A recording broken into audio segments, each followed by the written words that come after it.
Good afternoon বন্ধুরা, আশা করি তোমরা সবাই ভালো আছো। আমিও ভালো আছি। আর এখন দেখো বাড়ির থেকে সবজি একটু একটু উঠে আনছি। ডাংবটি অল্প, শসা একটা, ভাতকলা দুইটা উঠে আন না।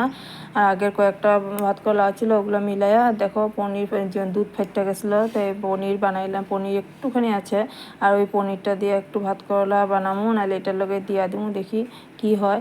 আর শসাগুলা কাটটা নিতেছি। আর সব দিন একটু একটু পনির দুধ ফাইটটা যায়, তো ওগুলো দিয়ে একটু একটু থাকে পনির, ওইটা দিয়ে কিছু একটা বানাই দিই, না নষ্ট হয়ে যাবে না দুধগুলো, তার জন্য এগুলা করি। আর কি করুম। আর দেখো এই যে ভাত করলাগুলো কাটটা নিতেছি, সব মিশাই একটা চানার ডাল দিয়ে একটা মিক্সড করে একটা সবজি বানাই নেব। ভাত করলাগুলো একদম কচি, গাছের থেকে আনছি, বুড়া হয় নাই, কচি। আর ডাংবটিগুলো কচি কচি আছে, বুড়া হয়ে যায় কতদিন, তো একদম পুরা বুড়া হয়ে গেছিলো, উঠায় নাই কত সপ্তাহ, বুড়া হয়ে গেছিলো।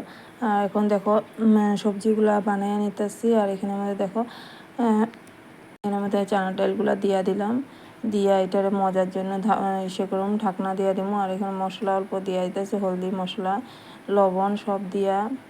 তা আমি কাঁচা লঙ্কা ফাইরা দিই, গুঁড়ামরিচ দিই না, তাই সবের গ্যাসের প্রবলেম, এই জন্য এগুলা স্কিপে করি, গুঁড়ামরিচটা দিই না। আর এই জন্য আমি কাঁচামরিচ দিয়েই তরকারি খাই। আর এখন ঢাকনা দিয়া অন্য কামগুলো করে আনি। আর এদিকে চালটা দিয়া দিলাম, ভাতের চালটা, এটা ভাতটা হইতে সময় লাগবে, তার জন্য অন্য কামও করে আইতে পারবো, এগুলো বসাইয়া মিষ্টিমে।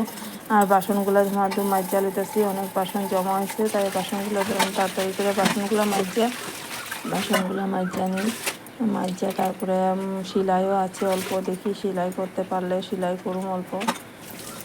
সেলাই না করলেও হয় না, একটু একটু করে মাঝে মাঝে যাই একটু একটু সেলাই করি। আর এখন জাবড়াগুলা দিয়ে গরুরে দিয়েতেছে, আমাদের গরুটা তো মাটাটা তো ছাইড়া দিছে। আর এটা হইলো আমাদের বাচ্চাটা, এটাও মেয়ে বাচ্চা। দেখো এটাও বড় হয়ে গেল দেখতে দেখতে, 6 মাস 7 মাস হয়ে গেল গরু বাচ্চাটা, অনেক বড় হয়ে গেছে। আর দেখো একটু সেলাই আছে, সেলাইগুলো একটু একটু করে করতেছে, কি কোন ঘরের কাজও করতে লাগে, সেলাইও করতে লাগে, সব কিছুই করতে দরকার। আর নাহলে সে ভাত কেমনে খামো, ভাত আবার নাহলে তো খাইতেও পারম না, এই জন্য সব কিছু কাজ করেই করতে লাগবো নিজের কর্ম।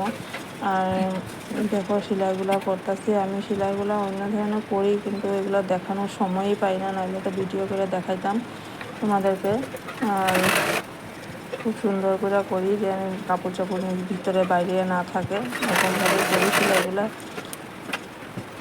ডবল সেলাই মাইরা দিব, এটা ডবল সেলাই মাইরা তারপরে এসে করি।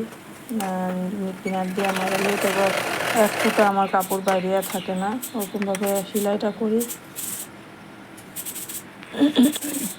আর ভিডিওগুলো কীরকম লাগে বন্ধুরা কমেন্টসে প্লিজ বলবে। আর আজকে আমার নাকটা ভারী ভারী, তার জন্য কথাগুলো এইভাবে বাইরেতেছে, কথাগুলো একদম পুরো মাথা টাথা ব্যথা করতেছে পুরা, এই জন্য কথাও মানে ভালো মতন বাইরেতেছে না, কোনো রকমে ভিডিওটা এডিট করলাম।